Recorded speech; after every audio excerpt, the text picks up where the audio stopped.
ദൈവികമായ രക്ഷയും കരുണയും നമ്മുടെ പേരുണ്ടായിരിക്കട്ടെ.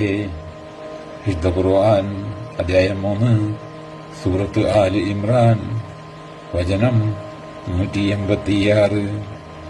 ബിസ്മില്ലാഹിർ റഹ്മാനിർ റഹീം.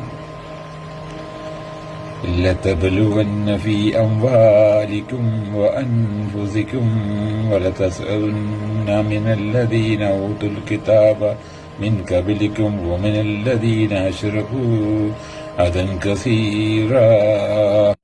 തീർച്ചയായും നിങ്ങളുടെ സ്വത്തുക്കളിലും ശരീരങ്ങളിലും നിങ്ങൾ പരീക്ഷിക്കപ്പെടുന്നതാണ്. നിങ്ങൾക്ക് മുമ്പ് വേദം നൽകപ്പെട്ടവരിൽ നിന്നും ബഹുദൈവ ആരാധകരിൽ നിന്നും നിങ്ങൾ ധാരാളം കുത്തുവാക്കുകൾ കേൾക്കേണ്ടി വരികയും ചെയ്യും. ഫൈൻ തസ്ബിറൂ വതത്തഖൂ ഫഇന്ന ദാലിക മിൻ അസ്മിൽ ഹുമൂർ.